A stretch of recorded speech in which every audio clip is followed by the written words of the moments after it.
Bienvenue dans ce podcast. Et Merci. la première question est très simple. Ce serait tout simplement de te décrire en une phrase ou quelques mots qui définissent la personne que tu es.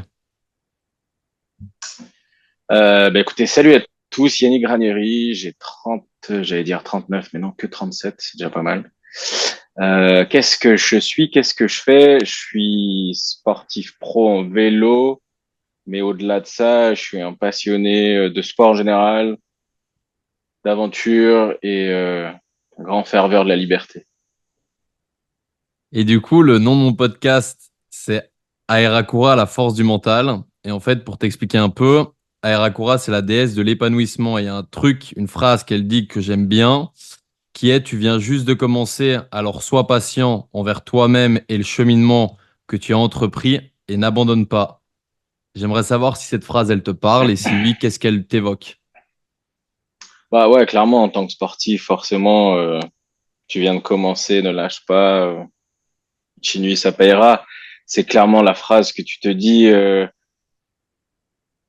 en fait, je me suis jamais vraiment plus dit que ça, à part, en fait, moi, c'est une passion qui est devenue un métier ou un métier qui est devenu une passion, j'en sais rien, tu vois, j'ai jamais réfléchi dans un sens ou dans l'autre. Ça résonne dans ma tête parce qu'il y a eu des fois où je me suis dit, bon, ok, là, l'objectif, c'est d'aller chercher une victoire sur une compétition. C'est pas facile, il y a des figures qu'il faut apprendre, il y a des blessures entre temps, là, il y en a. Lâche pas le steak, quoi, tu vas y arriver, mec. Donc, ouais. Et puis là, en plus, en ce moment qu'on a les JO, ça résonne 10 fois plus que ça n'a jamais résonné. Mhm. Et tu dirais que quand on parle de ton enfance, adolescence, donc je prends par exemple de tes 5 ans à, on va dire, 18 ans, comment tu l'as vécu? Est-ce que c'était simple, facile, ta façon de voir la vie à ce moment-là, à cette période-là? Très flou, très flou. C'était une période de ma vie chelou. En plus, moi, j'ai eu une enfance un peu complexe. J'ai été chez ma mère, après j'ai été chez ma grand-mère, après j'ai été élevé par ma tante et mon oncle de mes 6 ans à mes 10, non, enfin, ouais, jusqu'à que je me barre de la maison. Donc ça a été un peu chelou, recherche d'identité, recherche de beaucoup de choses, de parents, de comprendre pourquoi mes potes ils ont pas ça, pourquoi moi j'ai ça. Et en fait, la seule chose qui a fait que je suis arrivé, on va dire, à garder un cap, c'est la phrase bidon, mais c'est une vérité. C'est le sport. Vraiment, c'est le seul truc qui m'a gardé dans l'axe et qui m'a maintenu les pieds sur terre parce que c'est vite complexe, tu sais, tu passes d'une maison à une autre, d'une famille à une autre, d'une maman à une autre. Il faut trouver un équilibre dans tout ça et le sport, en fait, vraiment, c'était le seul truc qui m'a canalisé et c'est le seul truc qui m'a permis de vivre, j'ai envie de dire presque. Et encore aujourd'hui, tu vois, je suis dans une autre phase de ma carrière qui est différente et qui est intéressante aussi, mais pareil, on revient au même schéma où bon, qu'est-ce que je fais, je vais où, qu'est-ce qui m'excite encore dans la vie. Hmm. Et donc j'ai eu un peu ça depuis tout petit finalement, c'est qu'est-ce qui m'excite dans la vie, qu'est-ce que j'ai envie de faire. Moi, j'ai jamais eu l'optique de me dire qu'est-ce que je vais faire pour gagner de l'argent. Moi, c'était qu'est-ce qui va me faire kiffer. Et après, si je peux gagner de l'argent, magnifique. Mais ça n'a pas été mon but objectif numéro un de me dire je vais faire ça pour gagner de l'argent. C'était moi, vas-y, qu'est-ce que j'aime faire, qu'est-ce que j'ai envie de faire, qu'est-ce qui aujourd'hui me donne envie de me lever demain, faire du vélo. Ok, je suis en mets. Bah vas-y, fonce, mec. J'ai foncé, tête première, sans réfléchir, sans un franc. Et voilà, j'ai fait une carrière plus que remarquable, j'ai pas à me plaindre. Et aujourd'hui, ça continue et c'est trop bien. Mhm. Et je sais pas si tu veux en parler, mais quand tu dis passer d'une mère à l'autre, aussi, t'as pas eu de repère paternel? Ouais, je peux en parler, y a pas de souci. C'est du passé, le passé c'est derrière. J'ai fait pas mal de thérapie pour avancer avec ça. J'ai eu un repère paternel parce que ma tante qui m'a élevé de mes 6 ans à mes 25, on va dire, elle était mariée avec un monsieur qui a été extraordinaire, qui a été comme mon père, ça a été mon repère paternel, mais qui n'est pas mon père biologique. Donc c'était trop cool, il était passionné de foot. Quand j'ai commencé au foot, il m'a appris le foot. Après, il était entraîneur, c'était mon entraîneur, donc c'était trop cool. Il m'a emmené au match, enfin, tu vois, c'était à fond. Après, on a fait du trampoline avec mes frères. Après, j'ai fait du vélo et de partout, il m'a suivi, de partout, il m'a accompagné comme un père. Il m'a aimé comme un fils et je l'ai aimé comme un père. Donc, pas de repère, ouais. Et compliqué quand il est parti il y a 3 ans. chutes un peu, tu sais pas trop où t'atterris, quoi, parce que le seul truc que j'avais en repère, bah, il est pas là. Du coup, à ce moment-là, grosse recherche de bah, qui je suis, d'où je viens, qu'est-ce qui m'a fait. Et là, gros travail, comme je te disais, thérapeutique depuis. J'ai fait une deux fois, j'ai fait 2 fois 2 ans, et là, je rattaque une autre une dernière, j'espère, pour voilà finaliser les racines et se dire, ok, d'où je viens, qu'est-ce que j'ai fait, qui est-ce qui m'a fait, et voilà tout ça. Donc là, j'ai repris contact avec mon vrai père, le vrai, que j'ai jamais rencontré. J'essaye de pas de créer une relation parce qu'on n'en a pas encore du tout là, mais j'essaie déjà de créer des contacts. Je suis arrivé à l'avoir 2 fois au téléphone. Je l'ai jamais vu en vrai. Je lui ai envoyé un message, c'est marrant, tu vois, il y a 3 jours, en lui disant, bah, écoute, j'ai 37 ans aujourd'hui, enfin, pas aujourd'hui, mais cette année. Euh, Vas-y, faut qu'on se réveille, mec. Si moi j'ai 37, toi t'en as 72. Il y a un moment où tu seras dessous, moi je serai encore là et j'aurai des questions à te poser, je pourrais pas te les poser, tu vois, donc, vas-y, viens, on accélère, quoi, tu vois. Pas de réponse. Ok. Et Pour l'instant, j'ai pas de réponse. comment tu vis ça quand t'es enfant? Est-ce que ça t'impacte ou est-ce que déjà tu en prends conscience ou tu sais peut-être, allez, comment, j'ai pas le terme, mais comme si ouais, t'en prends pas réellement conscience et tu vis ta vie normalement comme sans trop te poser de questions. Moi, si, t'en prends conscience parce que déjà, petit à l'école, quand les parents viennent chercher les autres, moi, mon oncle, il était bien plus âgé qu'un papa qui devrait être mon papa, tu vois ce que je veux dire? Il avait 20 ans de plus au moins, facile. Donc, bah déjà, tu te dis, bah, tout le monde me demandait, mais pourquoi c'est ton grand-père qui vient te chercher? Ou alors c'est ton grand-père qui vient te chercher, c'est trop cool. Non, c'est pas mon grand-père, c'est mon oncle. Ah, c'est ton oncle. Ah, d'accord. Et ben, tu vois, c'était déjà chaud, donc tu te rends compte déjà qu'il y a un truc qui est bizarre. Mais finalement, quand t'es petit, tu sais, tant qu'on vient te chercher à l'école, t'en as pas rien à foutre finalement.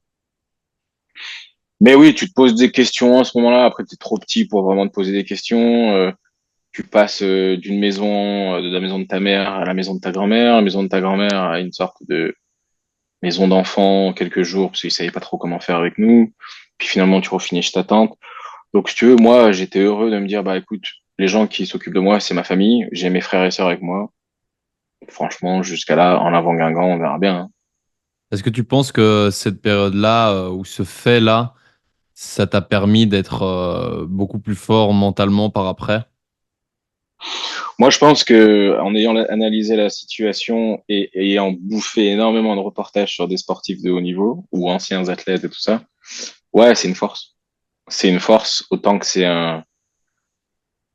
une épine Damoclès, quoi. Moi, je Hmm. pense parce que oui, c'est une force que ben on arrive à se transcender et vu qu'on n'a pas grand-chose à un moment de notre vie, de vouloir aller chercher quelque chose, on a faim. Et si tu regardes bien, je dirais 80% des athlètes de haut niveau, enfin, je me considère pas, enfin, je suis partie des légendes de mon sport, mais je suis pas une légende je me considère pas comme une grande légende dans le sport en général. Bref, si tu regardes bien et t'écoutes bien leur histoire, ils ont tous eu des histoires un peu compliquées. Ils sont tous passés par des phases où pas de père ou peu de père ou voilà, ou si c'est pas le père, c'est la mère ou meurt trop tôt. Enfin bref, il y a toujours eu un truc, ce qui a fait que c'est des gens un peu exceptionnels d'une manière ou d'une autre. Et ouais, je pense que ça m'a donné de la force de vouloir m'accrocher à vouloir m'en sortir. En fait, je voulais pas rester dans ce cocon familial où finalement, presque à tes 6 ans, tu vois déjà ton futur et tu sais où tu vas finir, quoi. Tu vois, Ouais. t'as déjà ce recul sur, putain, si je reste là, regarde mon grand, parce que moi, j'ai 7 frères et sœurs. Donc, si tu veux, j'ai pas mal d'écart avec mes frères. Mon plus grand frère, il a 52 ans. Donc, si tu veux, je le voyais dans mon bled, à côté de Lyon, là-bas, à faire la même chose, fumer des joints, traîner là, avoir une vie basique, je dirais, tu vois, c'est pas une critique, mais c'est une vie banale. Et ma sœur d'après, pareil, mon autre sœur, pareil, mon autre frère, pareil. Donc voilà, mon chemin était fait, quoi. En gros, je restais là, j'allais faire pareil qu'eux. Et ça me disait pas. Moi, j'avais envie de voir le monde, j'avais envie de visiter, j'avais envie de rencontrer, j'avais envie de faire du sport à haut niveau. C'était vraiment un rêve de gosse. Euh... Donc non, non, moi, je voulais m'en sortir. Et du coup, ça m'a donné une force. Mais regarde, la preuve, mes frères et sœurs, ils sont nés, ils ont galéré comme moi et ils sont pas arrivés, tu vois. Bon, ils se sont peut-être pas accrochés au truc, je sais pas, mais oui, oui, pour répondre à ta question, ça donne de la force, mais d'un autre côté, moi, je pense que ça donne aussi des faiblesses, parce que déséquilibre intérieur, déséquilibre affectif, recherche d'amour constant, Et du coup, ben, à travers le sport et la réussite, ben, l'amour, tu le trouves. Enfin, tu penses que tu le trouves à travers le public, à travers tes récompenses, à travers tes résultats. Et tu te dis, putain, les gens, ils m'aiment. En plus, aujourd'hui, avec les réseaux sociaux, c'est moins facile. T'as un like, t'as 3 likes, t'as 1 million de likes, t'as des commentaires de fou. Il y en a un du jour au lendemain, tu fais plus trop de résultats, on t'oublie. Enfin, tu vois, moi, je suis dans cette phase en ce moment où, bah, il y a plus tout ce qu'il y avait avant et du coup, c'est plus complexe. Ouais, ah non, Mais avec le recul, maintenant, ça va. J'arrive à l'anticiper, le comprendre, l'accepter surtout. Me dire qu'il y avait un passé, que le passé était extraordinaire, j'ai vécu des choses de fou et que la suite va être, je l'espère, tout autant aussi fou, avec des vagues différentes, on va dire. mhm. Et comment tu vis enfin, c'était quoi ta relation avec l'école? Comment t'as vécu le système scolaire, un peu tout ça? Moi, j'ai détesté l'école de A à Z. Il n'y a pas un moment où j'ai aimé, en fait. Il y a vraiment pas un moment où je me suis dit, putain, trop cool d'être là, ou genre, ouais, demain, on va voir les potes, on va être dans la récré. Enfin, tu vois, j'essaie de me rappeler de quand j'avais 3 ans ou quand j'avais 20 ans et que j'ai arrêté. Pour moi, ça a été la même prison de A à Z. Prison, prison, prison. On m'a enfermé dans un truc où je devais y être de 8h à 17h, rien moyen de faire, rien d'intéressant, que des trucs. Enfin, tu vois, j'étais en prison. Et en plus, je suis un profil HPI, tu vois, j'ai découvert ça il y a pas longtemps. J'ai fait mon test de QI, nani nana. Moi, je pensais que j'étais complètement con et pas illettré, mais pas très intelligent, tu vois. Et au final, d'une certaine manière, je suis surdoué ou je sais pas quoi à travers ce que les résultats donnent. Et du coup, je me renseigne pas mal sur tout ça en ce moment. Je lis pas mal de bouquins. Et donc, bah, ça correspond tout à fait au profil où en fait, où c'est des gens, on est des gens où en fait, alors il y a plein de profils, il y a plein de manières d'être. Il y en a qui l'école l'ont adoré et qui l'ont très bien vécu et qui se sont régalés. Et il y en a comme moi qui ont détesté parce que forcé à faire des choses que t'as pas envie de faire, inintéressé par le sujet. Et donc ouais, non, moi j'ai mâché l'école toute ma vie. Il y a pas un bout. Si les récréations parce qu'on jouait au foot et le sport. C'est ce truc qui m'a fait kiffer. Ouais. Et tu vois, j'ai l'impression que justement notre société, elle te met vite dans un cadre, un moule, dans le sens où quand tu as fini l'école, tu dois faire des études. Quand tu as fini tes études, tu dois te marier, tu dois faire des enfants, tu dois acheter une baraque, tu dois travailler pour gagner de l'argent, avoir ta retraite, etc. C'est quoi ton avis là-dessus? Ça m'angoisse. Avec ce que tu viens de dire, ça m'angoisse. Moi, je suis anti-société, je suis anti-règle, je déteste tout ça. Là, tu lances un sujet qui est cher à mes yeux, c'est-à-dire que moi, je pense que cette société, je te sortirai pas des grandes phrases parce que je suis nul en politique et ça m'intéresse pas. Et je trouve que c'est du vent, mais c'est un délire. C'est un concept quand même. Comment l'humain, il a pu se punir à ce point-là, de se dire on va bosser de 8h à 17h, 5 jours sur 7. Nous, en France, on a que 5 semaines de vacances. V'là le délire. Non, mais c'est quoi ce délire? C'est-à-dire quoi? La vie d'un humain pendant 40 ans en plus. Dans 40 ans de ta vie, tu vas travailler pour accumuler des petites noix, pour mettre des petites noix dans ta maison, pour avoir le droit, l'honneur et le privilège de posséder ta maison. C'est un concept. Tu te rends compte, moi, j'ai jamais travaillé de ma vie, à part depuis 2 ans, là, que je fais des missions un peu par-ci par-là pour anticiper ma fin de carrière. Mais je suis quand même très, très libre encore. Tu vois, je fais ce que je veux quand je veux. Je gagne encore très bien ma vie avec le vélo et j'espère que ça va durer. En tout cas, je vais tout faire pour que ça dure. Mais j'ai jamais travaillé. Donc moi, c'est un concept, en fait, si tu veux, de me rendre compte que, en fait, les gens, bah, ils sont pas libres, en fait. Ils doivent travailler pour avoir le droit de gagner de l'argent et d'argent que tu gagnes, tu t'achètes un toit pour mettre dedans toutes tes merdes et que au final tu vas mourir à 62 ans d'un cancer parce que tout ce qu'on bouffe c'est pourri.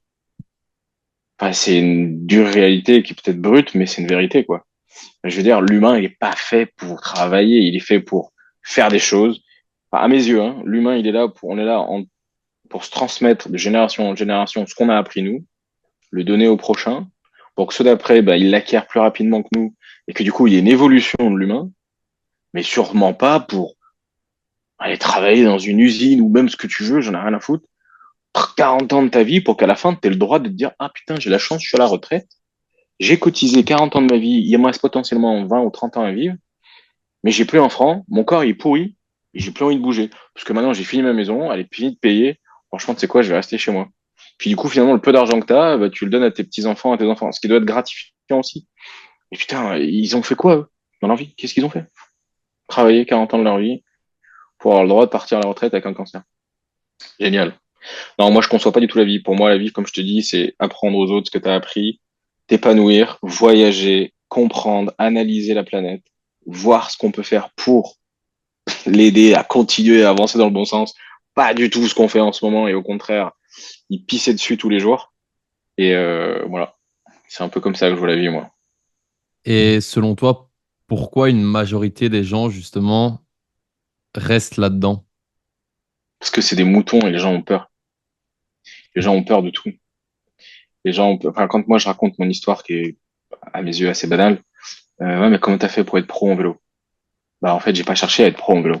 J'ai fait du vélo parce que j'aimais le vélo, par une passion. J'ai foncé la tête dedans parce que je voulais me sortir de là où j'étais. Et j'étais vraiment passionné et par envie, quoi. J'avais vraiment envie de faire du vélo tous les jours parce que c'est ça qui m'animait. C'est là-dedans que je voulais progresser, que je sentais un intérêt. J'ai écouté mon cœur, en fait. J'ai pas été bien plus loin que ça, en fait. Ok, ça me plaît pas, ça me plaît pas. Ok, j'ai un tout petit peu d'argent parce que j'ai travaillé quelques mois. J'ai été voir ma mère et je lui ai dit, écoute, c'est quoi, il y a un championnat de ma discipline qui est en train de se créer. J'ai envie de le faire. Est-ce que tu me permets de rester à la maison sans travailler, mais voilà, je te coûterai rien. J'ai gagné ce petit pécule d'argent qui va me permettre de voyager. Est-ce que tu me permets d'essayer? Et elle m'a dit ouais. Elle m'a dit vas-y. On voit dans 6 mois. Je te laisse un an max. Tu fais ce que tu as envie, comme tu as envie. De toute façon, mes parents, ils avaient pas d'argent. Donc, ils pouvaient pas m'aider plus que ça, tu vois. Donc, je me suis débrouillé solo, quoi. Et trop bien. Je regrette pas du tout que mes parents m'aient pas aidé à me payer un vélo ou quoi. Ok, c'est trop cool. Tu veux faire? Vas-y, fonce, mec. Et du coup, j'ai foncé tête première, j'y suis allé et ça a marché. Ça aurait pu pas marcher, mais au moins, j'aurais pas eu le regret de me dire, c'est quoi, mec? T'as écouté ton cœur, t'as été au bout de ton truc. Basta. Mhm. Donc, j'en mets. Ouais. J'ai oublié le sujet de base. Bah, c'était pourquoi, selon toi, les gens, justement, ils restent. Ah oui, voilà, c'est ça. Et pourquoi les gens ils y restent? Ben, comme je te dis, ouais, ils ont peur, ils osent pas en fait. Moi, j'ai plein de potes, voilà, bah, c'est pour ça que je suis venu dans mon truc. Je- Ils me demandent de m'expliquer, je leur explique et je leur dis bah voilà. Et toi, qu'est-ce qui t'anime dans la vie? Ils me disent bah, je sais pas, l'argent, le foot. Je dis bah vas-y, fonce, mec, prends tes couilles, mets les couilles sur la table, mais il faut pas le faire à 35 ans, tu vois, il faut le faire quand t'es jeune à 20, 25 ans, tu vois que tu as un potentiel, enfin avant même, si tu fais du foot par exemple, tu te dis bon ok, j'aime ça, je fonce, je vais aller voir si des clubs ça peut intéresser, essayer d'entrer dans des trucs pour être meilleur, quoi. Enfin, tu vois, finalement quand tu fais des sports comme le foot, le tennis, le rugby, c'est presque, je dirais pas que c'est simple, ça serait trop facile de dire ça, mais disons qu'il y a un guide, quoi, tu vois. T'es bon dans un club de foot, tu te fais repérer, tu peux aller faire une détection, la détection te permet d'accéder à un premier bon club, le premier bon club te permet d'accéder à un club d'entraînement et une vraie formation, comme dans le rugby, le tennis, tout ça. Moi, dans mon sport, il y avait rien, hein. Bon, d'ailleurs, ma discipline n'existe même pas, presque. Donc, j'ai dû me faire solo. Et donc, ça prouve que si tu as l'envie et si tu écoutes ton cœur jusqu'au bout sur ce que tu as envie de faire, c'est possible. Et moi, aujourd'hui, j'en suis la preuve. Regarde mon sport. Il n'y a pas de fédération. Il n'y a pas de club. Il n'y a pas d'entraîneur. On n'avait rien. Le seul truc qui s'était créé à ce moment-là, c'est un championnat de France avec 4 étapes. Le championnat de France de slopestyle, si tu veux, j'ai gagné, je me rappelle de l'image. On m'a donné une coupe et on m'a dit merci, au revoir, quoi. Tu vois, j'ai pas pris un chèque de 3 millions. Donc même avec ça, j'ai été champion de France la première année que j'ai fait du vélo. Ça m'a pas aidé plus que ça. À part que, aussi, j'ai été champion de France. Ça m'a permis d'être un tout petit peu reconnu. D'être reconnu, ça m'a permis d'accéder au championnat d'Europe et du championnat d'Europe. 2 ans après, le championnat du monde se crée. Et 3 ans après, je suis vice-champion du monde. Donc, tu vois, ça a été, j'ai juste écouté mon cœur, suivi mon instinct et je suis allé jusqu'au bout. Demain, franchement, ça se serait arrêté, j'aurais été blessé, j'aurais pas pu aller au bout, j'en sais rien ce qui me serait arrivé. J'aurais pas eu de regret. Je me serais dit, tu sais quoi, mec, t'as essayé, ça n'a pas marché, c'est pas grave. C'est quoi la suite? Voilà. Tu vois, Mhm. moi, j'aurais rebondi comme ça. C'est quoi la suite? Maintenant que j'ai goûté un peu à ça, c'est mort que demain, tu me foutes dans une usine, faire 8h, 17h, quoi, c'est pas possible. Et est-ce que tu as connu des grands échecs dans ta vie? Bah, déjà, de pas avoir un père, c'est un gros échec pour moi. Après, c'est un échec personnel et c'est un échec que finalement, il m'a pas empêché de faire ce que j'ai fait. Mais je pense que humainement, et l'enfant qui est en moi est toujours blessé de ça, quoi. D'avoir été abandonné, ça a été un gros échec, mais bon, ça, c'est pas de ma faute. Tout ça, c'est pas de ma faute. Est-ce que moi, j'ai connu un échec devenant de ma part? Sportivement, je suis déçu de pas avoir réussi à faire une bonne Red Bull Rampage dans les bonnes conditions, parce que j'étais jamais prêt pour le faire. Voilà, ça c'est un vrai regret sportif, mais ce qui m'empêche pas de dormir. Euh, Ce que je regrette en tant que sportif aussi, c'est de pas avoir investi dans l'immobilier plus jeune, parce qu'aujourd'hui j'aurais déjà des trucs payés, ça aurait été cool, tu vois.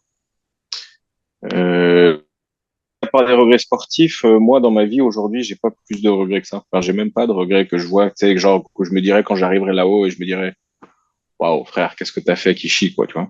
Hmm. Et Je l'ai justement, pas, tu vois. quand tu parles de là-haut, est-ce que la mort, ça te fait peur? Alors moi pas une seconde. Moi vraiment, ça m'a jamais fait peur parce que pour plusieurs raisons. La première raison, c'est que déjà, en fait, c'est une fatalité. On va y arriver quoi qu'il arrive. Juste pas à la même vitesse que chacun ou pas au même moment que chacun et quoi au caisse, mais on va y arriver. Donc pourquoi avoir peur de quelque chose que quoi qu'il arrive va arriver. Et deuxièmement, j'ai tellement vécu. Enfin, je veux dire, en plus, je pense que mon âme, elle a vécu pas mal de vie. Je le sens, tu vois, à travers les choses que je vis et les trucs que je fais. Donc, je peux pas dire que mon âme est complète parce que c'est pas vrai. Mais moi, en tant qu'humain de ma vie que j'ai vécu 37 ans aujourd'hui sur cette planète, j'ai vécu énormément déjà. J'ai vécu vraiment beaucoup de choses. J'ai vu beaucoup de gens. Je suis passé par toutes les capes d'émotions. J'ai été marié, divorcé. Enfin, tu vois, j'ai pas eu encore d'enfant. C'est le seul truc pas que je regrette, mais qui va arriver un jour, bientôt. Mais non, Ok. Et j'ai encore perdu le sujet de départ. C'est fou. Putain, ma tête, elle se perd. non, c'était bien. J'aimerais savoir un petit peu ta relation avec la solitude. C'est marrant que t'en parles. J'ai mis longtemps, très longtemps, à arriver à être solo. Genre vraiment longtemps. Attends, je vais mettre de la lumière. Euh, j'ai mis, en fait, comme je te disais, famille nombreuse. Donc moi, j'ai toujours eu du monde à la maison, constamment. Genre, j'ai jamais eu, tu vois, je suis toujours rentré de l'école, il y avait toujours quelqu'un chez moi. J'ai jamais eu des clés de chez moi quand j'étais gosse. J'ai eu deux petits frères en plus, donc ils étaient tout le temps avec moi. Donc très compliqué au début quand j'ai dû me faire des phases où bah, j'étais seul. Et aujourd'hui, j'adore la solitude. Je l'ai détesté et aujourd'hui, je l'adore. J'adore pour plusieurs points. Premièrement, t'es maître de toi-même. Toi, t'es pas emmerdé par moi, je veux pisser, moi, je veux manger à telle heure, viens, on fait ci, viens, on fait là. Oh, je fais ce que je veux quand je veux où je veux. Ça n'a pas de prix. Premièrement, pas déçu. Quand c'est toi-même qui fais de la merde, tu t'en veux qu'à toi.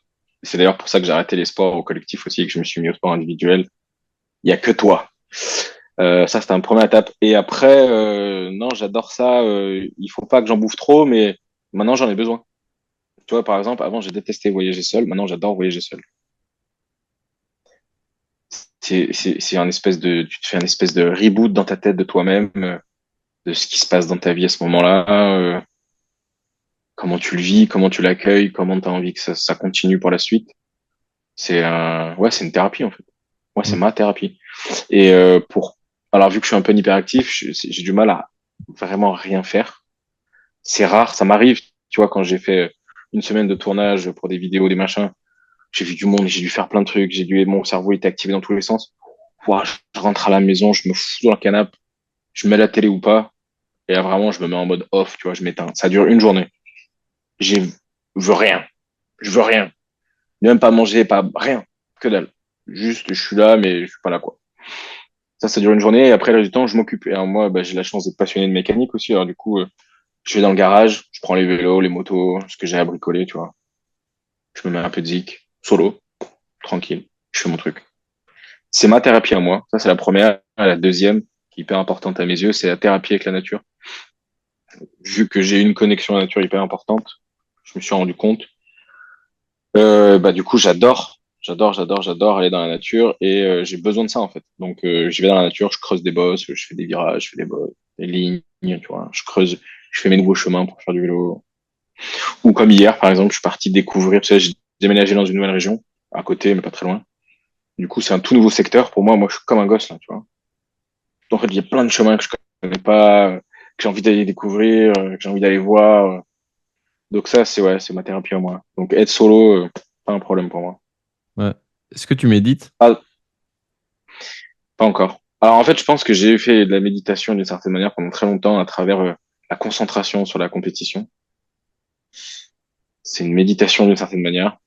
En fait, je te dis ça parce que j'en ai parlé avec, à l'époque, j'avais un coach qui me suivait mentalement et qu'en fait, on est en hyper attention, je sais plus comment on appelait ça. Tu es dans une En sorte de pleine méditation, en conscience. fait. Ouais, voilà, en pleine conscience où, en fait, tu répètes ton parcours avant d'y aller, tu vois. Mais de la méditation comme à proprement dit, où tu te poses et tu fais ta méditation, les yeux, enfin bref, comme tu veux le faire. Je dois le faire d'une certaine manière dans la nature, parce que quand tu es solo et que tu es dans ta tête, tu médites d'une certaine manière.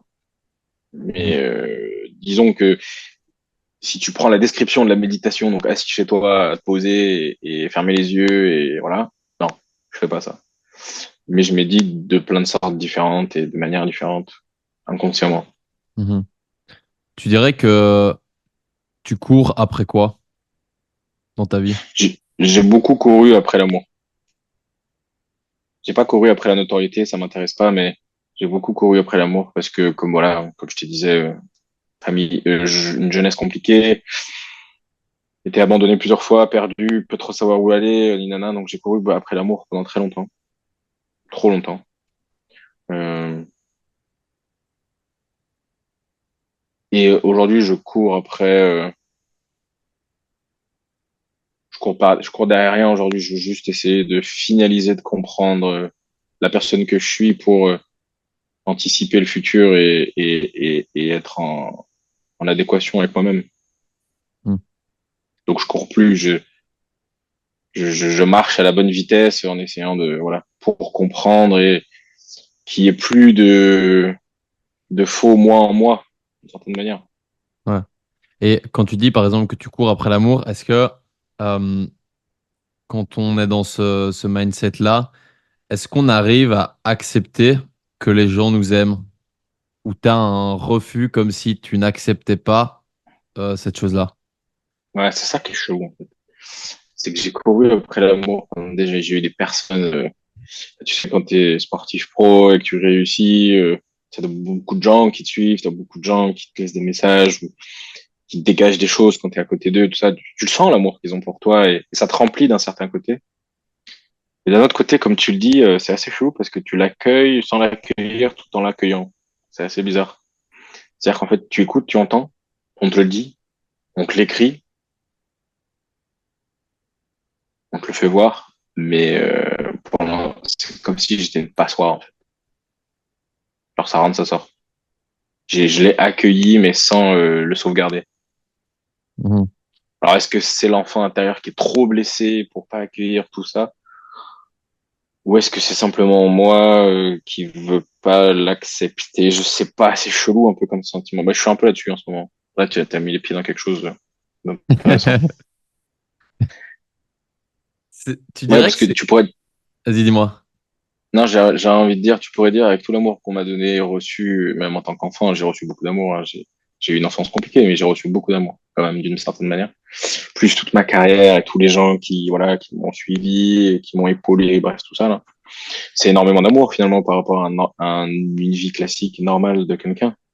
Et pourtant, j'ai eu la sensation, et j'ai de temps en temps la sensation d'en manquer. Alors que, par exemple, ma copine Lucie, elle m'en donne à plusieurs fois en faire. Mhm. Est-ce qu'un jour je serai rempli? Je sais pas. Je me le souhaite.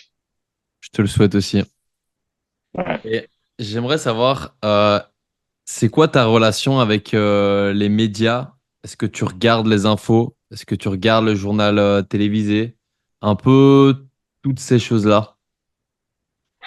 Je l'ai eu fait parce que mon oncle qui m'a élevé, il avait l'habitude, tu vois, le soir à 20h de mettre le journal et que c'était son moment à lui ou enfin c'était notre moment familial finalement où en fait on devait tous fermer nos gueules. C'est pas une reproche, hein, c'est juste ma manière de le dire.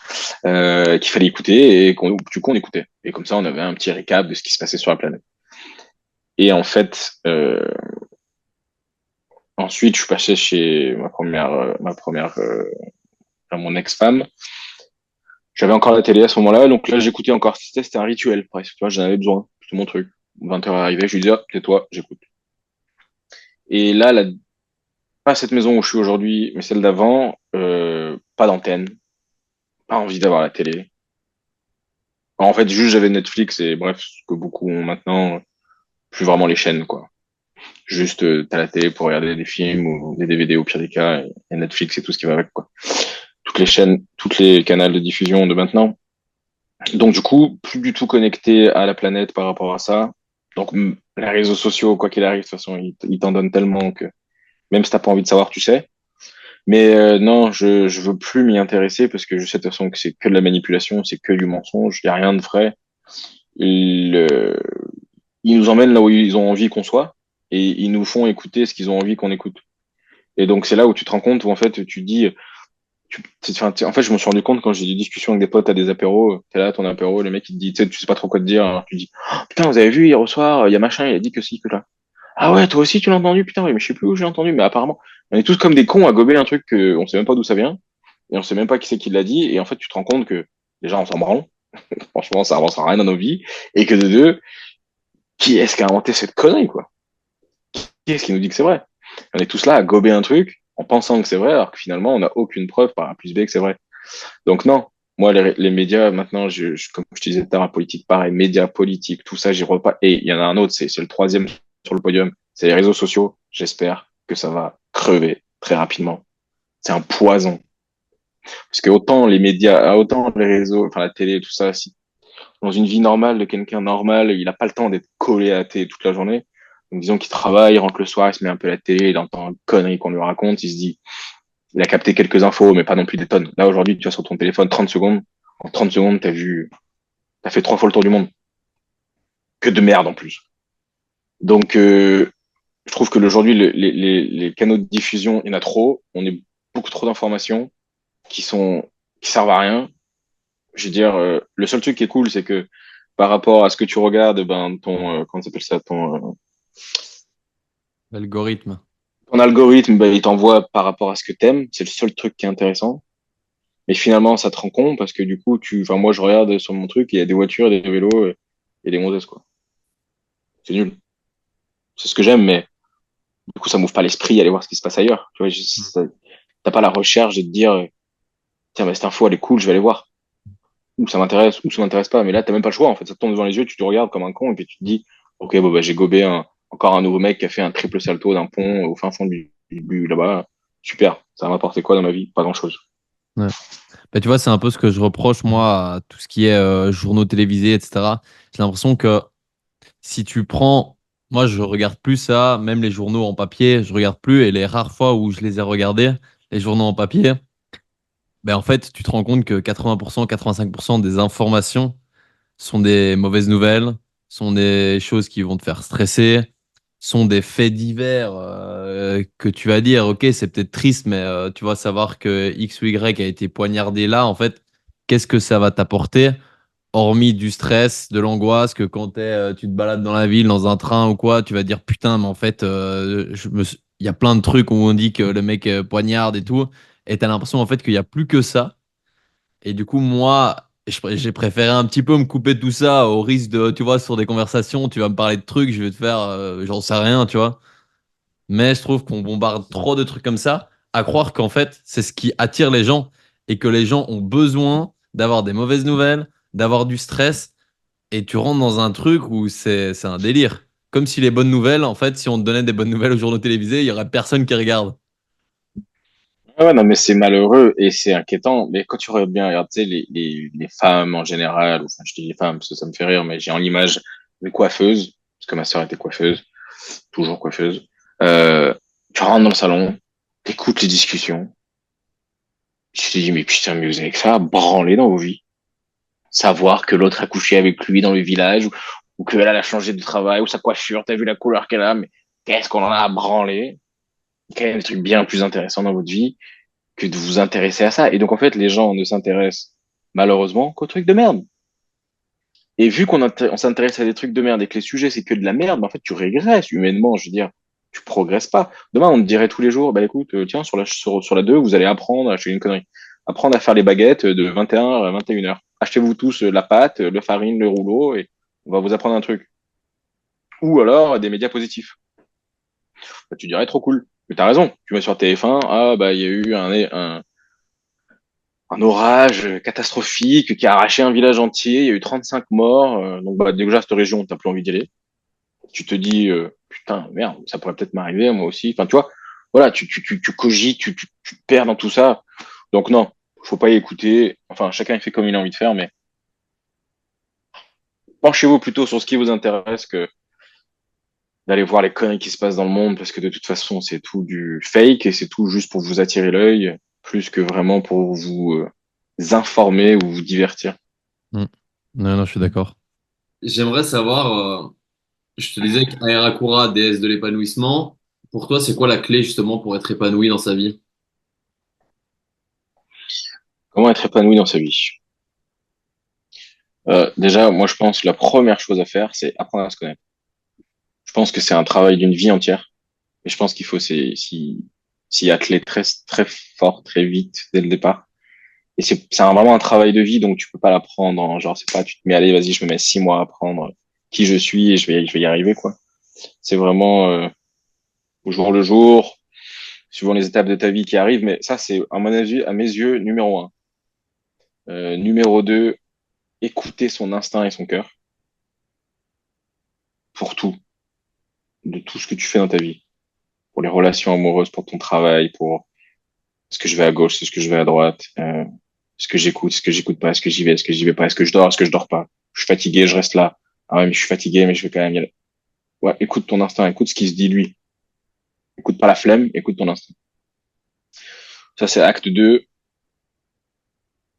Et après, acte 3, je pense que pour recevoir des choses positives dans la vie, il faut donner des choses positives dans la vie. Enfin, c'est-à-dire faut arrêter de vouloir recevoir sans donner. Moi, je pense qu'il faut donner sans vouloir recevoir Mm. pour pouvoir accueillir finalement et surtout pas avoir d'attente. Parce qu'il y a beaucoup de gens qui se disent, allez, je donne beaucoup, je donne beaucoup, je donne beaucoup, comme ça je vais beaucoup recevoir. Et ils se fatiguent à donner parce que tu te rends compte qu'aujourd'hui on est dans une vie où même si t'as pas envie de pas donner, c'est compliqué de toujours donner. Donc finalement, prends ce qu'on te donne, voilà, et donne-en plus que ce qu'on te donne sans attendre qu'on te donne, qu'on te rende. Je sais Mm. Et pas si j'ai été clair.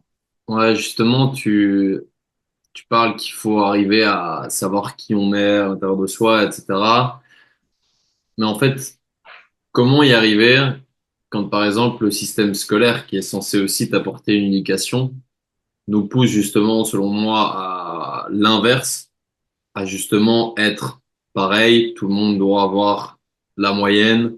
Si t'as pas la moyenne, on va vite fait te faire comprendre que soit t'es pas dans le bon établissement et que tu dois peut-être aller plus en technique, alors que des gens qui sont peut-être dans le manuel, ben, en fait, tu te rends compte que c'est des gens qu'on a poussés du général en leur disant tu n'as pas la capacité d'être en général, donc tu vas dans un truc inférieur. Mais au final, j'ai l'impression de me rendre compte que ces personnes, qui, par exemple, je prends l'exemple des personnes manuelles, mais en fait, si tu les prends post 5 ans après avoir fini le système scolaire, ben, c'est des personnes passionnées par ce qu'elles font, qui lancent des projets.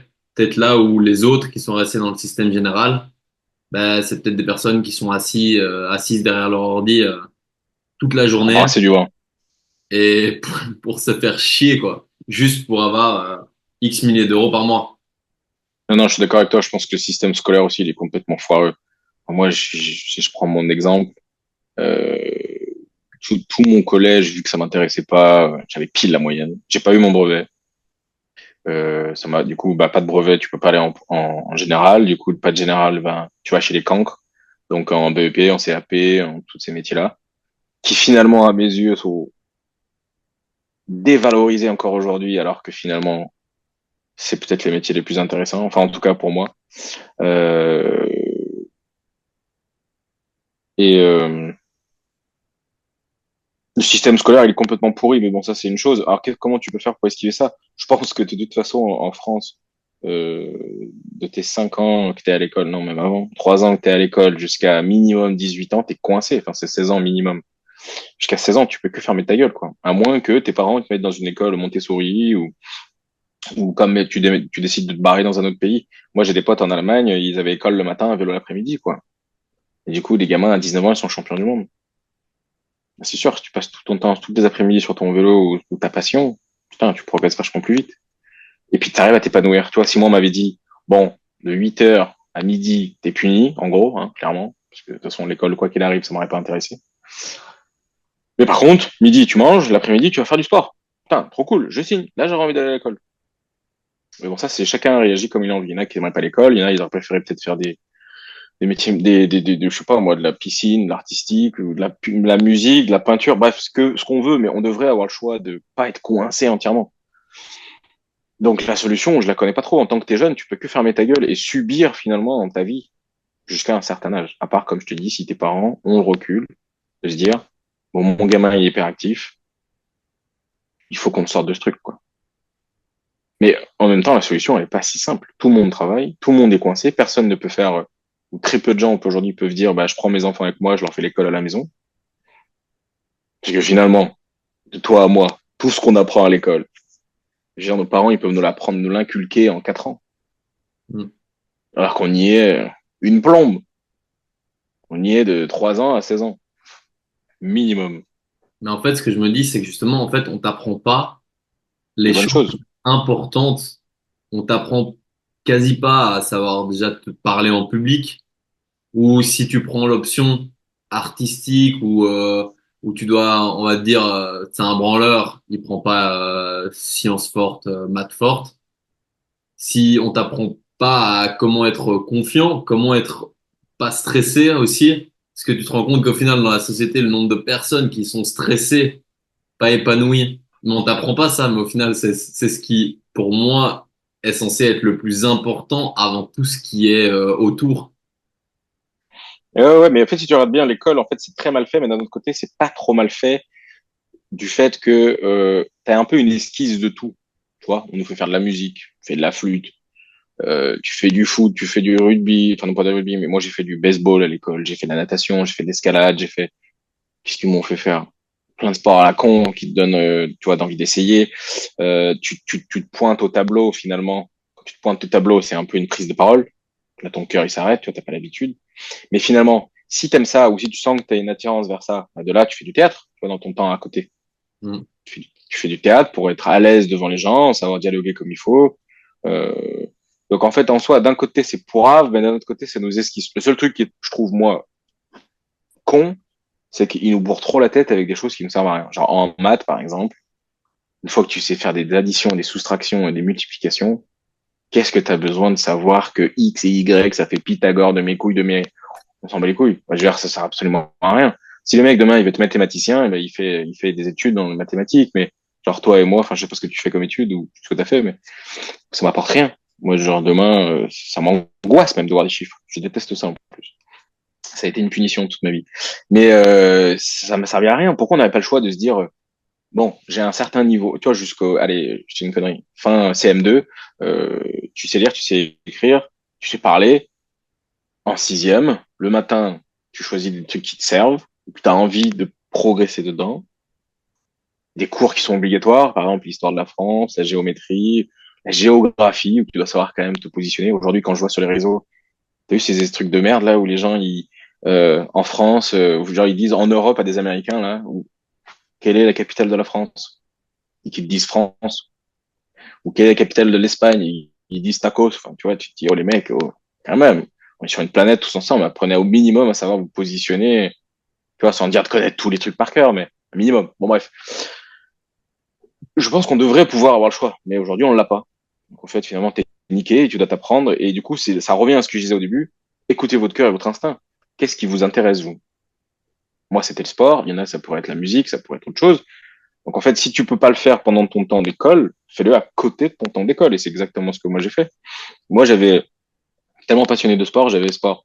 Le lundi soir, j'avais trampoline. Le mardi soir, j'avais plongeon. Le mercredi soir, j'avais trampoline. Le jeudi soir, j'avais plongeon. Vendredi soir, trampoline. Enfin, tu vois, tous les soirs, j'avais un truc. Ouais. Parce que j'avais besoin, en fait. Moi, ce qui me faisait vivre, c'était ces 2 heures le soir, en fait. Le reste de la journée, j'étais en hibernation. J'étais inconscient. Et tu vois, on en a un peu plus ou moins abordé tout à l'heure, mais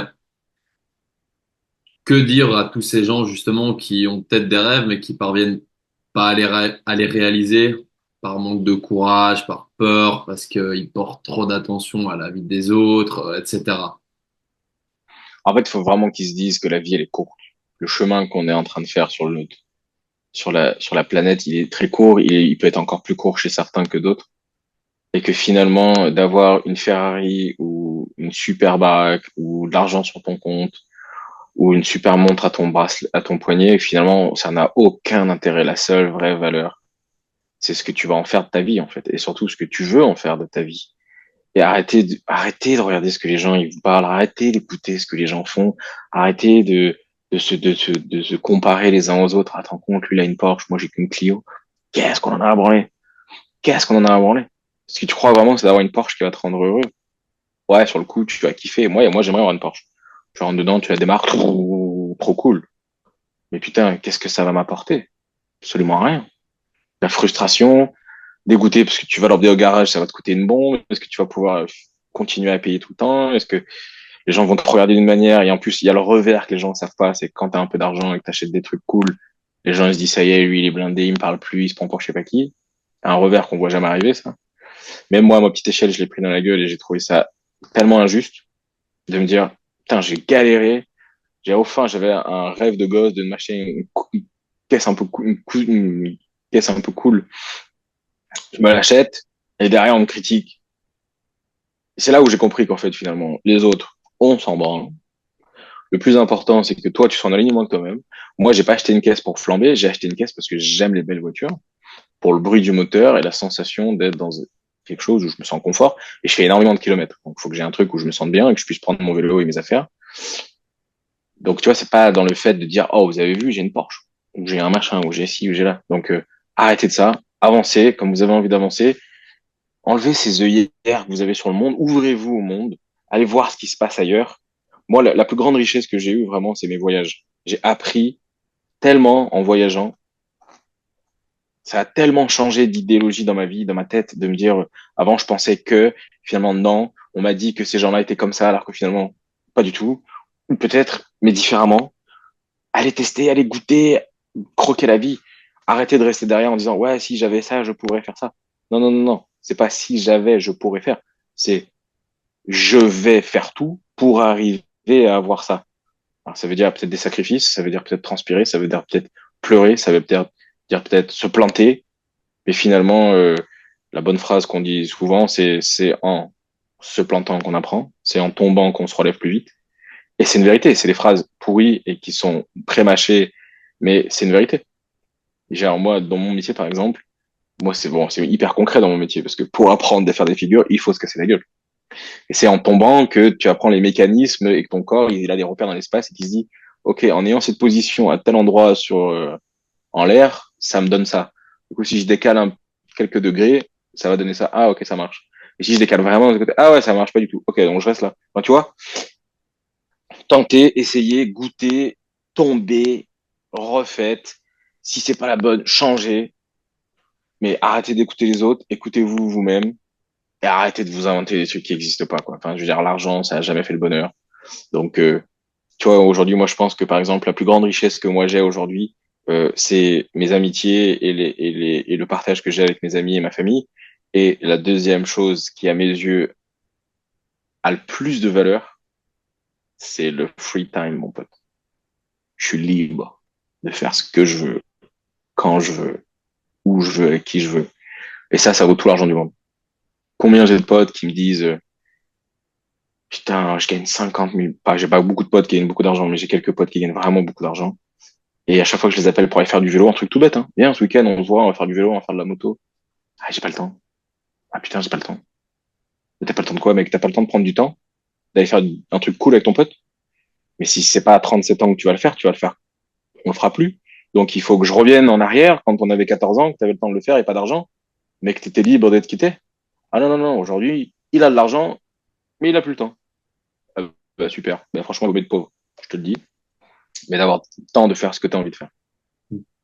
Donc, bien sûr, aujourd'hui, dans la société dans laquelle on est, tu peux pas être pauvre et avoir, enfin, je veux dire, c'est une utopie de croire qu'en étant baba cool et suçant des racines de pamplemousse et habitant sous une feuille de bananier que tu peux être aussi heureux. Malheureusement, aujourd'hui, il faut avoir de l'argent pour pouvoir avoir un minimum de confort et voilà. Mais tout ça pour dire que je pense qu'il faut arrêter de vouloir gagner trop d'argent pour avoir un confort qui s'arrache et finalement redescendre d'un cran, voire deux, et de se dire par contre, voilà, j'arrive à avoir ça, ça me donne mon confort qu'un humain a besoin, donc un toit, de l'eau et ce qu'il faut pour acheter à manger. Et finalement, le reste du temps, je fais ce que je veux. Et là, l'humain devient intéressant. Là, la vie d'un humain devient intéressant. C'est-à-dire, tu commences à faire des choses, tu commences à te développer toi intérieurement, tu cherches à savoir qui t'es, ce qui te plaît, ce qui te donne envie de continuer à vivre, pas d'être un légume et de dire, bon, bah, il est 8 heures, putain, faut que je sois au boulot. 17 heures, j'ai fini, mais pendant 40 ans de ma vie. 40 ans d'une vie. C'est-à-dire qu'aujourd'hui, à l'âge que j'ai, je serais à la moitié, à peu près un peu plus de la moitié si j'avais une vie normale, de la vie des gens. Mais c'est nul, c'est naze. Enfin, ça m'intéresse pas. Moi, vraiment, demain, on me dit, Yannick, tu peux plus faire ce que tu fais, t'es puni, tu dois aller travailler comme tout le monde. Je te jure, je creuse moi-même ma tombe, je m'enferme dans un truc, je me jette dessous. Je préfère mourir. Vraiment, Et clairement. tu dis que tu as fait beaucoup de voyages. Du coup, tu as rencontré beaucoup de personnes qui viennent d'autres endroits, d'autres pays que la France. Est-ce qu'il y a peut-être une personne ou quelque chose qu'une personne t'a dit en particulier qui t'a réellement marqué? Il faudrait une soirée entière. J'ai pas rencontré qu'une personne qui m'a dit. J'ai rencontré énormément de personnes qui m'ont dit des choses très très loin, et j'ai rencontré des gens qui ont sonné à ma tête très très proche. Donc en fait, c'est même pas la distance. Donc parce que là, il y a des gens qui vont écouter ce qu'on est en train de se dire et qui vont se dire, ah ouais, mais moi j'ai pas eu la chance d'avoir l'argent pour pouvoir voyager comme Yannick il a eu fait. Non, j'ai rencontré des gens vraiment à l'autre bout de la planète qui m'ont servi à rien et d'autres qui m'ont dit quelques phrases où j'ai vécu des expériences avec eux qui m'ont révolutionné ma vie. Et aujourd'hui, j'en ai eu d'autres à quelques kilomètres de chez moi qui ont réussi un impact hyper important sur ma vie. Donc, j'ai pas d'exemple type, mais tout ce que je peux te dire, c'est que n'importe quelle expérience humaine est à prendre. En fait, souvent les gens ils se disent, ah ouais, ce soir j'ai la flemme, je veux pas y aller. Alors qu'en fait, si, il faut prendre toutes les expériences et de toutes sortes. Et même si c'est pas dans ton truc et que si t'es pas plus intéressé que ça par la chose, vas-y quand même. En fait, parce que t'es pas à l'abri de rien. Et finalement, les trucs les plus fous qui me sont arrivés, enfin, quand je dis fou, pas fou dans l'adrénaline et le truc, mais fou dans la spiritualité ou dans l'éveil personnel que ça m'en a dégagé derrière, c'est des trucs que j'avais pas du tout programmés, qui sont arrivés, qui sont tombés du ciel. Et donc ça, pour créer des opportunités qui tombent du ciel, il faut se déplacer, il faut faire des choses. Tu peux pas rester chez toi en attendant et en regardant la télé en disant ouais, il y a un truc qui va m'arriver, c'est sûr. Dans ma boîte mail ou dans ma boîte de courrier. Non, mec. Tu sors pas de chez toi, il va rien se passer. Donc, faut créer les opportunités, faut créer les connexions. Et finalement, si on n'était pas trop con, l'humain, au lieu de se chier dans les pattes et d'essayer de gagner de l'argent les uns sur le dos des autres, si on s'entraidait les uns les autres, mec, ce serait une révolution. On n'aurait même plus besoin d'argent, presque. On n'aurait plus besoin de courir derrière un truc qui n'existe pas. Et est-ce que tu penses pas que la majorité des gens préfèrent le confort, la sécurité, plutôt que d'être heureux? Ouais, mais parce que ces gens-là, ils n'ont pas eu la chance ou l'opportunité de se rendre compte. J'ai des amis dans mon cercle très proche qui, en fait, qui ont été éduqués d'une manière où, en fait, à leurs yeux, bah, tu vois, le mouton de base qu'on parlait tout à l'heure, en fait, on leur a dit, bah, si tu veux être heureux dans la vie, il te faut un toit, il te faut une famille, il te faut un chien, il te faut des enfants, il te faut bref tout ça. Donc ils l'ont fait. Toi maintenant, je suis à l'âge où moi, il y a plein de potes à moi qui sont déjà en train de divorcer, qui ont des enfants, et qui croyaient que le vrai chemin pour l'épanouissement dans la vie, c'est d'avoir une famille, c'est d'avoir un chien, une voiture et une maison. Et finalement, bah, se rendre compte que non, en fait, c'est pas ça qui les intéresse. Et donc, du coup, ils sont bernés dans un truc et ils sont déçus. Et en plus, ils détruisent des familles, ils détruisent beaucoup de choses à travers ça, alors qu'en fait, finalement, s'ils étaient écoutés dès le départ, à se dire, bon, bah, qu'est-ce que moi vraiment j'ai envie? Est-ce que moi j'ai envie d'avoir une famille? Est-ce que ça va me rendre heureux d'avoir une famille? Peut-être, peut-être pas. est-ce que j'en ai vraiment envie au fond de moi ou est-ce qu'on m'a juste guidé et poussé à aller vers là? Ça, c'est la vraie question, tu vois. Arrêtez de se dire, arrêtez de vouloir écouter les autres, c'est toujours, on en revient à la même chose. Arrêtez d'écouter les autres, arrêtez d'écouter ce que la société dit. Fiez-vous à votre instinct et ce que votre instinct vous dit. Moi, aujourd'hui, je respecte vraiment les gens qui disent, même si je le conçois pas, mais je le respecte, je veux pas d'enfant. Et quand tu leur poses la question, c'est pourquoi tu veux pas d'enfant? Bah, il y en a plein qui te disent, bah, déjà parce que j'ai pas envie de les laisser dans le monde dans lequel on vit aujourd'hui. Ça, c'est une triste vérité, mais c'est une vérité. Dans 30 ans, combien il fera de degrés l'été, là? J'en sais rien. Ça se trouve, ça se trouve, il parle d'avoir une époque glaciaire. Donc, ça se trouve, on n'en sait rien, c'est la météo. Mais bon, bref, l'incivisme, l'insécurité. Aujourd'hui, moi, j'ai une maison avec un garage. Je suis en panique tous les matins de me dire qui est-ce qui va me voler, quoi.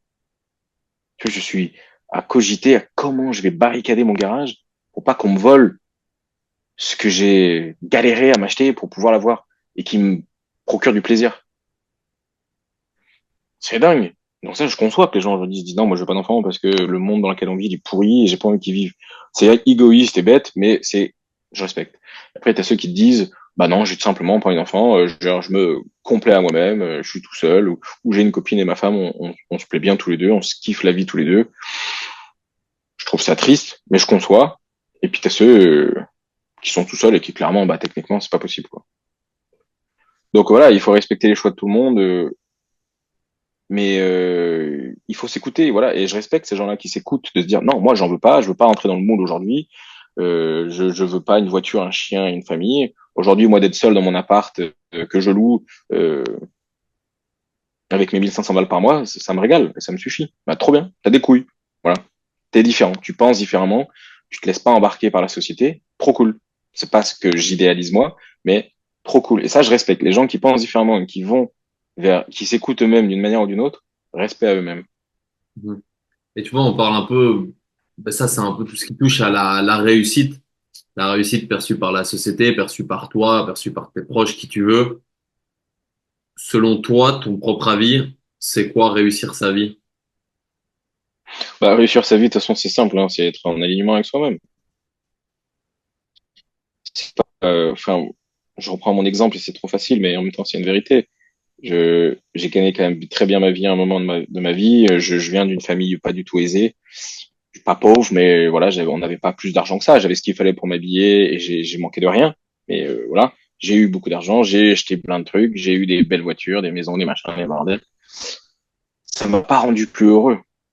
Ça m'a pas rendu plus heureux. Je me rappelle être dans mon garage un jour en me disant, putain, j'ai mon buggy, j'ai ma machin, j'ai cette voiture, j'ai trois, quatre bagnoles, j'ai des motos, j'ai un terrain pour m'entraîner, j'ai des kilomètres à faire ce que, j'ai le temps, j'ai de l'argent. Pff, non, ça me rendait pas plus heureux.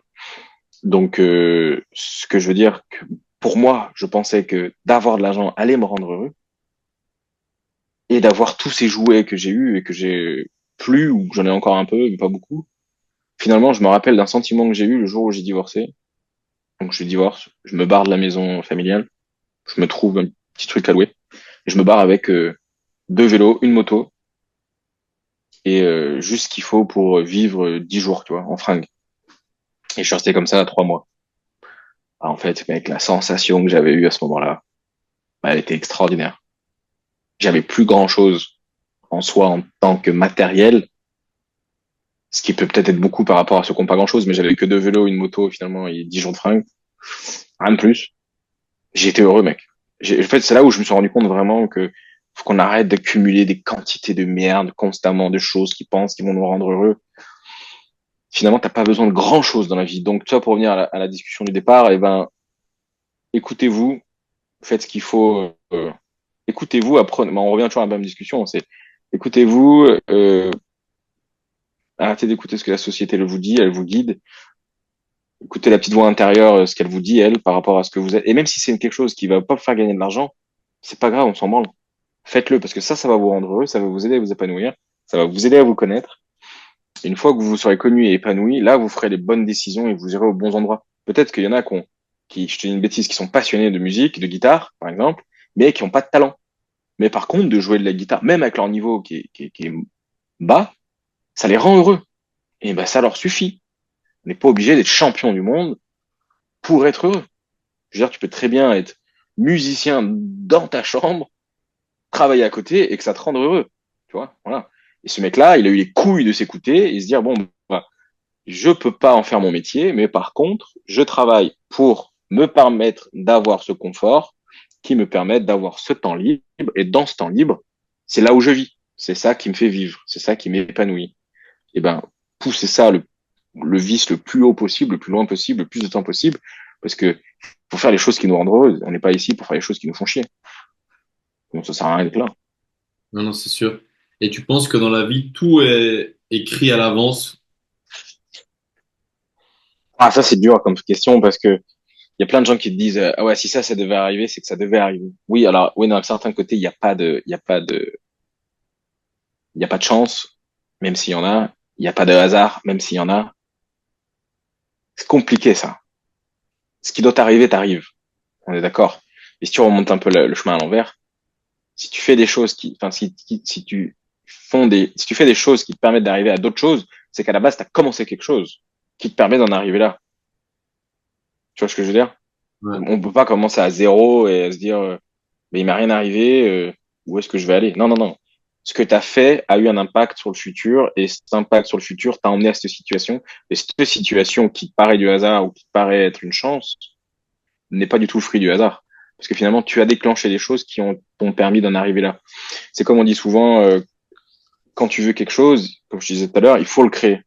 Tu vois, genre, je fais une connerie, demain, moi, j'ai envie d'être président d'un club de foot. Je fais pas de foot aujourd'hui. Je suis pas, j'aime le foot, j'aime bien aller en voir. Mais si je veux être président d'un club de foot, qu'est-ce qu'il va falloir que je fasse pour y arriver? Bah, il va falloir déjà que je me rapproche du monde du foot, d'une certaine manière que j'en parle autour de moi en disant ouais, bah, tiens, il y a un match, viens, on va le voir. Hop, qui te permettent de créer cette opportunité. Cette opportunité d'aller voir un match de foot va te permettre peut-être d'aller boire un coup avec un ancien président d'un club de foot qui va te dire un peu les tuyaux du bordel. Et là, toi, tu vas te dire à ce moment-là, ah putain, tu te rends compte, j'ai eu la chance de rencontrer ce mec. Non, c'est pas de la chance, mec. Tu as eu l'initiative de te dire, je vais aller à un match. À ce match, tu as rencontré un mec qui t'a donné la chance de rencontrer ce mec. Mais il n'y a rien de chance, en fait. C'est pas un hasard. Tu l'as créé. Et c'est l'énergie que tu donnes et que tu crées autour de toi par rapport aux choses que tu as envie de faire qui te font cette fameuse chance, cette fameux hasard. Mais en fait, il n'y a pas de hasard et pas de chance, je pense. Et imagine si là, tu rencontrais ton toi de 5 ans, donc qui a 5 ans, tu lui dirais Voilà, quoi? ah, qui a 5 ans d'âge ou 5 ans en arrière? 5 ans d'âge. 5 ans d'âge, voilà, la chance. C'est que ça, ce que je fais. Bon. Je me dis, qu'est-ce que j'aurais aimé être plus jeune, enfin, avoir toutes les connaissances que j'ai aujourd'hui et de pouvoir les transmettre. Un, imagine un gamin de 5 ans, c'est extraordinaire. Déjà, je lui dirais clairement, frère, là, t'es puni pendant 15 ans. Mes parents, ils étaient fermés à l'ouverture d'esprit par rapport à ça de l'école. L'école, c'est l'école. Donc, je lui dirais, cousin, t'as 15 ans devant toi, pose-toi tranquille, repose-toi, fais des trucs cool, apprends, lis, continue tes passions à côté, mais finalement, de 8h à 17h, tu t'en branles, de toute façon, tu peux rien faire. Donc, apprends, écoute, mais la vraie vie, elle commence qu'à partir de 20 ans, tu vois. Ça, je lui dirais direct. Qu'est-ce que je lui dirais d'autre? J'aurais envie tellement, en fait, de passer beaucoup de temps avec lui pour lui apprendre tout l'enseignement que j'ai acquis, moi, en ces 32 ans que j'ai d'avance sur lui, tu vois. C'est pour ça que je te dis, à mes yeux, moi, je pense que l'humain, il est là pour ça, en fait. On est là pour s'apprendre les uns les autres des choses que l'un a acquis et que l'autre a acquis. Parce que dans une seule vie, dans un temps d'une vie, tu peux pas apprendre tout ce qu'il y a à apprendre. Il y a tellement de choses. Donc finalement, si tu peux aider ton prochain en lui disant, bah, écoute, moi, je sais souder, tiens, vas-y, je t'apprends à souder. Ah, toi, tu sais monter des murs, bah, vas-y, apprends-moi à monter des murs. Tu vois? Mm. Il m'y aurait été, ouais, je lui apprendrais tout ce que je sais, en fait. C'est le premier truc que je ferais. Et je le guiderais dans un, bah, en fait, finalement, c'est ce que je vais faire avec mes enfants, j'espère. Enfin, c'est pas, j'espère, je vais le faire. Euh, je vais leur expliquer un peu la discussion qu'on est en train d'avoir, que la société, c'est soi-disant un moule, donc malheureusement, bah, t'as pas trop le choix d'en être dedans, d'une certaine manière, mais après, tu peux prendre les pour et les contre, et il faut savoir être intelligent pour t'en servir plus que le subir.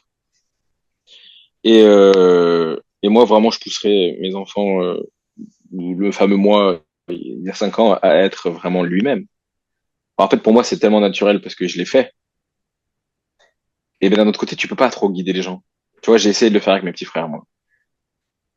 10 minutes.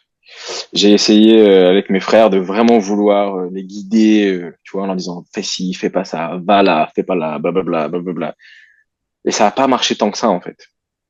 Pourtant ils avaient l'exemple, ils avaient mon exemple. Je dis pas que c'est le meilleur, mais ils avaient mon exemple de faire que ben vas-y mec, regarde moi je me suis écouté, j'ai été au fond de mes pensées et au fond de mes passions et ça m'a permis de faire une carrière qui n'est pas qui est une réussite dans la société. Mais moi c'est même pas une réussite. Pour moi c'était un bout d'épanouissement de ma vie. Aujourd'hui, j'en arrive au bout. Qu'est-ce que c'est la suite? Et je suis excité de savoir ce que va être la suite de mon épanouissement personnel. Mm. De mon grand, je sais pas, de mon deuxième mois, quoi. Tu vois, un troisième, je sais pas combien j'en ai déjà vécu. Ouais.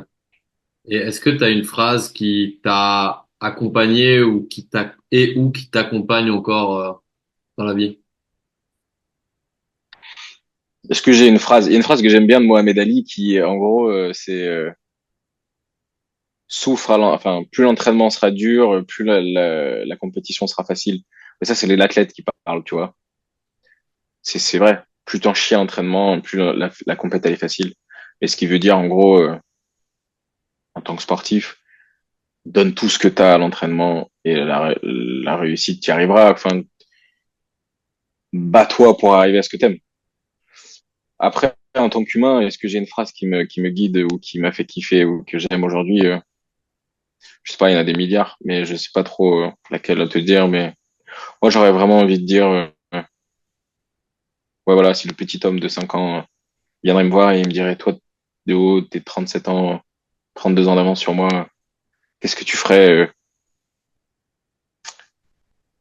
Je reviendrai sur la même chose que je t'ai dit depuis le début, mais je lui dirais, tu sais quoi, cousin, écoute ton instinct. Lui, il te guidera. Et il y a rien par rapport à il y a ni rien de religieux, rien de trop spirituel. C'est juste, au fond de toi, t'as des envies et on a chacun les nôtres. On a chacun des ressentis par rapport aux choses qu'on n'aime pas, par rapport à nos antérieures vies, notre âme, blablabla. Et qu'est-ce qui fait que tu vas à gauche et pas à droite? Tu vois? T'arrives à un chemin, les deux paraissent cool. Tu te dis gauche, droite, droite, gauche. Ouais, je vais à la droite.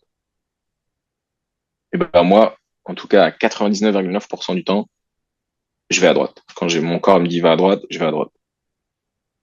Et aujourd'hui, ça m'a amené là, tu vois. Aujourd'hui, ça m'a amené d'être un homme d'une certaine manière épanoui et d'avoir rêvé, de pas avoir rêvé, de pas avoir rêvé ma vie, mais j'ai vécu mes rêves. J'ai vécu mes rêves littéralement, des rêves de gosse, d'être champion de quelque chose, de vivre de sport, de vivre des expériences avec des champions, d'être dans un monde qui me comprend et que je comprends constamment. Ça, on te l'apprend pas à l'école, ça. Ça, c'est des expériences de vie que tu peux avoir que en créant des opportunités et en t'écoutant toi-même. Moi, ça a été le sport et ça a été la compétition, mais d'autres, c'est autre chose. Enfin, vraiment, tu vois, je veux pas ramener tout à moi et mon histoire parce que j'ai pas la solution. Mais c'est par rapport à, voilà. Écoutez-vous, allez au bout de vos envies. Même si c'est dur, même si ça paraît impossible. Moi, vraiment, si je vous écris sur le papier le sport que je fais, ce que vous connaissez pas, et que vous allez me dire, mais fou, ce mec. Comment il peut se dire que il va arriver à vivre de ça, alors que c'est un sport qui existe presque pas? Regarde, des Florent Manodou, par exemple. Il fait de la natation. Le mec, c'est une idole. Les gens l'idolâtrent. Ils le trouvent trop cool. Moi, je le connais un peu. J'ai la chance de l'avoir rencontré. Le mec est génial. Il est gentil, il est généreux, il est tout ce que tu veux. Mais bah, tu vois, genre, à la base, comment tu peux vivre de la natation? Mm. Qui s'intéresse vraiment beaucoup à la natation? Aujourd'hui, tous, on a l'impression qu'on est passionné de natation parce que, à travers les JO, ce qu'ils nous ont fait vivre en France, on a tous envie d'aller nager. Mais, tu vois, ce que je veux dire, c'est pas notre passion. Moi, c'est pas ma passion, par exemple. Mais il m'a tellement emmené, lui et Léon et toute la bande, là. Moi, ça me parle, le sport. Donc, forcément, quand je vois tous ces sportifs qui font un truc de ouf, je me dis, oh, ouais, vas-y, on y va. Mm. Et toi, par exemple, je trouve que les médias, ils sont pas assez bons là-dessus. Alors moi, je vois ce que ça me procure à l'intérieur de moi de voir tous ces sportifs, de voir toutes ces résultats, de voir toute cette émulsion, tout cet excitement autour de ça. Je dis, mais putain, servez-vous de ça pour aider les autres. Finalement, c'est 2 fois, c'est 2 ans, tous les 2 ans, on s'en sert pas assez en fait. On s'en sert si, ah, il a réussi. Ah, il a bien travaillé, il a réussi. Non, il a pas, enfin, moi, par exemple, je considère pas d'avoir beaucoup travaillé. Oui, j'ai passé des centaines de milliers d'heures sur mon vélo pour arriver à faire ce que j'ai fait. Mais, tu sais, souvent, on dit, ah ouais, tu sais, quand on parle de quelqu'un, on dit, ah ouais, lui, il est bosseur. Ah ouais. Ça veut dire que c'est quoi? Que c'est une bonne personne, parce que tu bosses, t'es une bonne personne. Et que si tu bosses pas, t'es pas une bonne personne. Moi, j'ai pas l'impression d'avoir bossé. Jamais de ma vie.